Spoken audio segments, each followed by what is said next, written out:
Hello good morning. బాగున్నారా? మీరందరూ బాగుండాలి, అందులో నేను ఉండాలి. ఈరోజు నేను మీకు మళ్ళీ మనకు నెయ్యి కాగబెట్టే టైం వచ్చేసిందండోయ్. ఇప్పుడు నేను మీకు నెయ్యి కాగబెట్టడం చూపిస్తా పదండి. ఇది 22 రోజుల నుంచి పాల నుండి తీస్తున్న వెన్న. ఈ గిన్నె నిండింది. ఇది 3 రోజుల మీగడ. ఇది ఒక్కరోజు పాల మీద మీగడ తీయలేదు, ఇంకా తీస్తాను. ఇప్పుడు మీ ముందే తీసి చూపిస్తాను. చూడండి, ఒక స్పూన్ తీసుకొని అంచులు స్పూన్తో ఇట్లా గీరితే మీగడంతా గిన్నె నుంచి సపరేట్ అవుతుంది.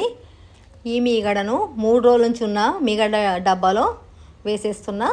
రోజు నేను తీసుకునేది 1/2 లీటర్ క్రీమ్ మిల్క్, దాంతోనే ఈ మీగడంతా 1/2 లీటర్ పాల నుంచి వచ్చిన 4 రోజుల మీగడ ఈ డబ్బాలో ఇంత మందం వచ్చింది.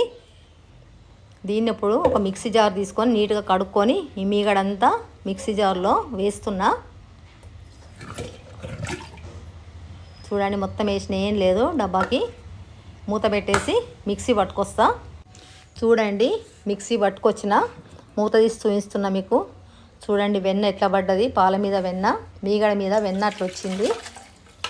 చాలా వస్తుందండి. నాకైతే 4 రోజులకు అంత వెన్న అంటే అసలు ఎవ్వరూ నమ్మరు. కానీ చేసే ప్రాసెస్లో చేస్తే నిజంగా కూడా ఇంత వెన్న వస్తుంది మీకు. నాకైతే ఇప్పుడు మీ ముందే చూపిస్తున్నా కదా, అంత అంత వస్తుంది. చూడండి, చాలా వస్తుంది వెన్న. చూడండి, వెన్న ఎట్లా తీస్తున్నా ఆ విధంగా వెన్న తీసుకొని ఇదివరకు వెన్నున్న గిన్నెలో వేసేసుకోవాలి. ఇంకా గిన్నెలో ఉన్న మిగతా వెన్నంతా కూడా అదే విధంగా తీసుకొని ఆ వెన్నున్న గిన్నెలో వేసేస్తున్నా. చూడండి, ఇది లాస్ట్ ముద్ద, ఇది కూడా అందులో వేసేస్తున్నా. చూడండి, పాలలో ఏం వెన్న లేదు. చూడండి, ఇంత పెద్ద గిన్నె నిండా వెన్న నిండిపోయింది. ఇది ఇప్పుడే డీప్ ఫ్రిడ్జ్లోంచి తీసిన. దీన్ని కొంతసేపు బయట పెడితే మెల్ట్ అయిపోతుంది. ఈ పాలను ఫ్రిడ్జ్లో పెడుతున్నా. మళ్ళీ ఏమన్నా కొంచెం ఉన్నా కూడా వెన్న పైకి వచ్చేస్తుంది. మూత పెట్టి సాయంత్రం తీస్తా. ఈలోగా మనకు వెన్న కూడా మెల్ట్ అయిపోతుంది. సాయంత్రం అయింది. చూడండి, వెన్న కూడా మెల్ట్ అయిపోయింది. ఒక పెద్ద గిన్నె తీసుకొని ఆ గిన్నెకు కొద్దిగా అంతా నెయ్యి రాసుకోవాలి. వెన్న కింద అతుక్కోకుండా ఉంటుంది. ఇప్పుడు గిన్నెలోని వెన్న అంతా ఆ పెద్ద గిన్నెలోకి ట్రాన్స్ఫర్ చేసుకోవాలి. ఇప్పుడు ఫ్రిడ్జ్లోంచి మనం పొద్దున పెట్టుకున్న పాలు తీసిన దాంట్లో కొద్దిగా అంత వెళ్ళింది వెన్న. ఇప్పుడు స్టవ్ వెలిగించుకొని మనం వెన్న వేసిన గిన్నెని స్టవ్ పైన పెట్టుకొని ఒక్క 2-3 నిమిషాలు ఫుల్ ఫ్లేమ్ పెట్టుకోవాలి. ఎందుకంటే వెన్న కరగాలి కాబట్టి. కరిగిన తర్వాత మటుకు సిమ్లో పెట్టుకోవాలండి, లేకుండా మొత్తం పొంగిపోతుంది. సిమ్లో పెట్టుకున్నా కూడా అక్కడే ఉండాలి, జరగద్దు, పొంగుతుంది. చూడండి, వెన్న మొత్తం కరిగిపోయింది, పొంగడం స్టార్ట్ అయింది. ఈ టైంలో స్టవ్ సిమ్ చేసుకోవాలి, లేకుండా మొత్తం పొంగిపోతుంది. చూడండి, పైకి వచ్చేసింది. అట్లా పొంగకుండా ఉండాలంటే గిన్నె పైన ఈ విధంగా సరతం పెట్టుకోవాలి. అక్కడ వరకు వచ్చి ఆగిపోతుంది, ఇంకా సరతం దాటి రాదు పైకి పొంగు. చాలా కేర్ఫుల్గా ఉండాలండి. ఒక్క నిమిషం ఇటాట అయినా కూడా పొంగిపోతుంది. ఒక 6-7 నిమిషాల్లో వెన్న పోయి చూడండి ఇట్లా నెయ్యిగా ఫామ్ అవుతుంది. ఇట్లా కలుపుతూనే ఉండాలి. ఇట్లా కలపకుండా ఉంటే మటుకు గిన్నె కింద భాగము మాడిపోయి నెయ్యి అంతా మాడు వాసన వస్తుంది. గిన్నె మటుకు చాలా పెద్ద గిన్నె తీసుకోవాలండి. మన వెన్న ఎంత ఉందో వెన్న కన్నా 3 అంతలు పెద్దగా ఉన్న గిన్నె తీసుకోవాలి. చూడండి, పైన తెలుపుదనం అంతా పోయి మొత్తం నెయ్యిలాగా ఫామ్ అయింది. ఈ టైంలో ఒకసారి మనము స్టవ్ బంద్ చేసుకొని కొద్దిగా నెయ్యిని చల్లారనిచ్చి ఒక గిన్నెలోకి ఒక స్ట్రెయినర్ సాయంతో వడపోసుకోవాలి. చూడండి, నేను ఎట్లా వడపోస్తున్నా అట్లా వడపోసుకోవాలి. చూడండి, నెయ్యి ఎంత మంచిగా వచ్చింది. మన హోమ్ మేడ్ నెయ్యి. ఇది నెయ్యి తింటే అసలు హెల్త్, టేస్టు. ఈ స్ట్రెయినర్లో పడ్డదంతా కోవా అండి, నెయ్యిలో వచ్చిన కోవా. ఇది ఏ స్వీట్లో అయినా వేసుకోవచ్చు, చాలా బాగుంటుంది. ఇప్పుడు మళ్ళీ అదే గిన్నెలో మనం వడపోసుకుని నెయ్యి అంతా పోసుకొని, ఇంకా మొత్తం కాలేదు నెయ్యి, ఇంకా కొద్దిగా కాగాలి. చూడండి, లోపలంతా వైట్గా ఉంది కదా, ఆ వైట్ దానం అంతా పోయి నెయ్యిలాగా ఫామ్ కావాలి.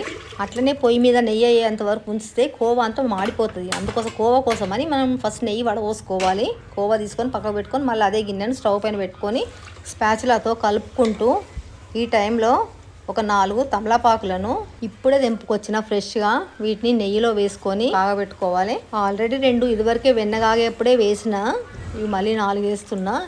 ఎన్నైనా వేసుకోవచ్చు, తమలపాకులు, కరివేపాకు లేదా ఇలాచి ఏదో ఒకటి వేయాలి, మంచి స్మెల్ వస్తుంది వేస్తే. వేసిన తమలపాకులు తీసేస్తున్నా. ఎక్కువసేపు అవసరం లేదు, ఒక 2 నిమిషాలు నెయ్యిలో కాగితే చాలు.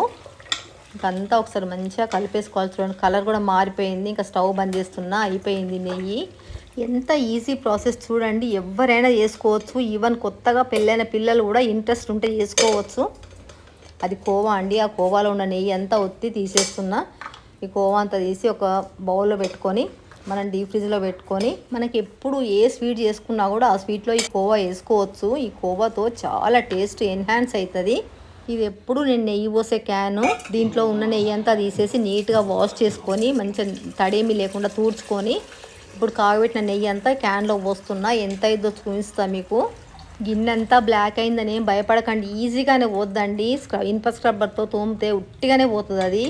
చూడండి నెయ్యి అంతా వడబోసిన, ఇంకా గిన్నెలో ఏమీ లేదు, ఒక్క డ్రాప్ కూడా లేదు. ఇంకా గిన్నెని పక్కకు పెట్టేసి స్ట్రైనర్ కూడా తీసేస్తున్నా. చూడండి ఎంత నెయ్యి అయింది, చూడండి ఎంత ఫ్రెష్గా, ఎంత ట్రాన్స్పరెంట్గా, ఎంత బాగుంది చూడండి. అసలు గుమ గుమ గుమ స్మెల్ ఇల్లంతా నిండిపోయింది. దీన్ని ఒక 2-3 గంటలు ఫ్రిడ్జ్లో పెడితే చూడండి ఈ విధంగా అవుతుంది. ఎప్పుడు కావాలంటే అప్పుడు తీసుకోవచ్చు మనము.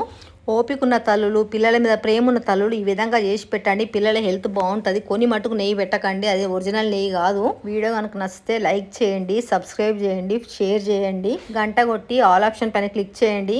వీడియో మొత్తం చూసినందుకు థ్యాంక్ యూ వెరీ మచ్.